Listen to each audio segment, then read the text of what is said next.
I'm Agne Linge, host of L2Show, and we're here with Elena Sinelnikova from METIS. Hi, Elena. Hi, Agne. Hello. Thank you for having me. You're very welcome. I'm very curious to find out about all this on-chain transaction posting that was in a big discussion in the crypto community and L2Bit community and on Twitter. So please explain everyone so they understand what's going on.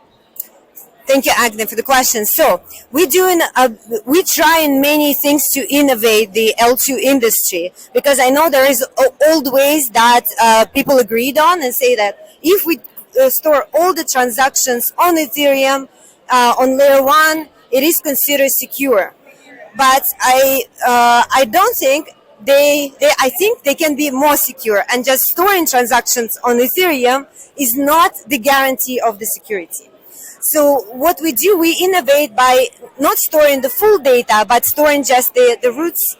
So basically like checksums, like for the people that don't understand it completely, on Ethereum, but also providing the verifiers ability to get to get the full data elsewhere. It could be on another chain. It could be on decentralized storage that we right now implemented. So in the future, it can be multi-chain as well.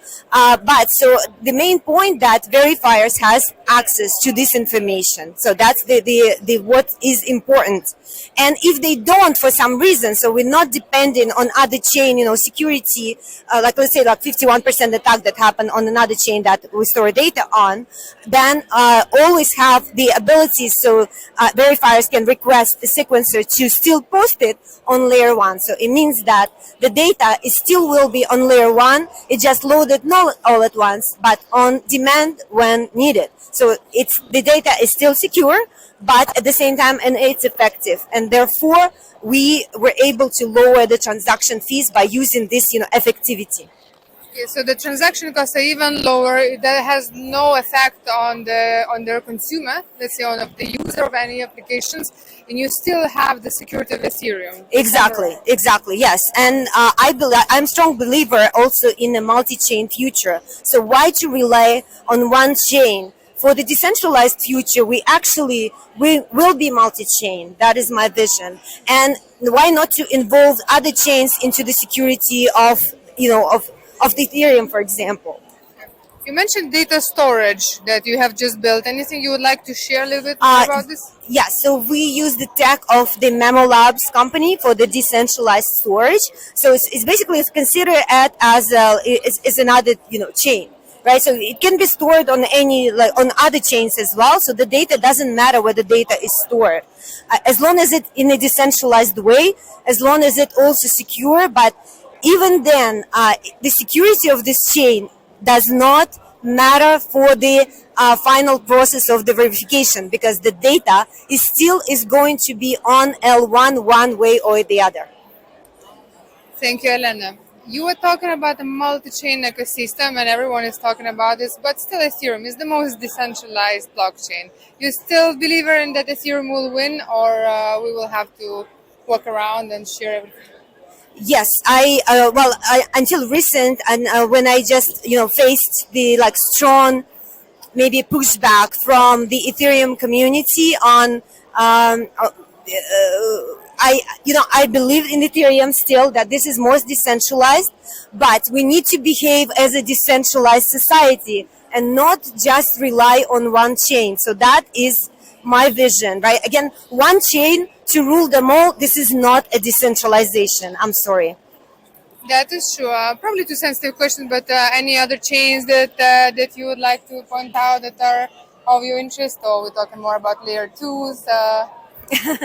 Yeah, well, I can again, maybe I cannot speak on the security and the decentralization of other chains as well as can speak on Ethereum. So I know that ecosystem and that chain really well. So yes, Ethereum is still my choice in terms of the decentralization, in terms of all the things that add up.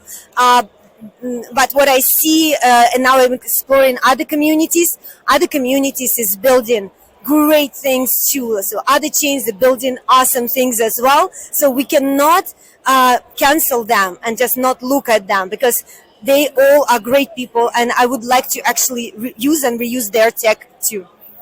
That is amazing. Really happy to see these developments. And I've been following METIS, of course, and it's great what you're doing. And the ecosystem has just exploded. So congratulations on that. And it's all your and your team hard work. Anything you would like to share about the status of METIS? What's going on right now? How are you doing? What's next for you?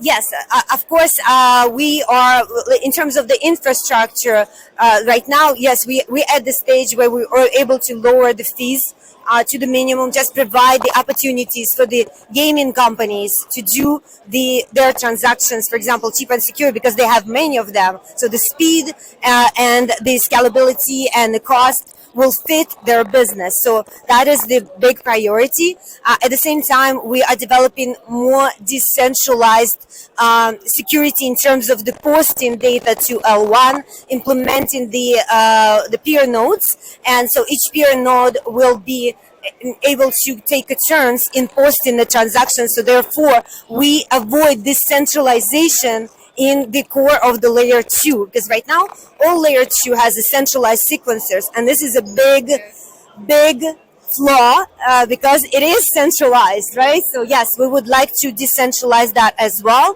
and have the community to hold the peer nodes and take turns in posting those transactions. Very exciting. Thank you, Elena, and thank you for your time. And it's great to see you at Consensus. Anything else you would like to add before we go? Thank you so much for interviewing me today. And yes, I would like to add that I would like our community to be more acceptive to the new ideas and not to just stick to one old school vision that is actually outdated right now. Thank you. Thank you, Elena. Thank you. Yeah.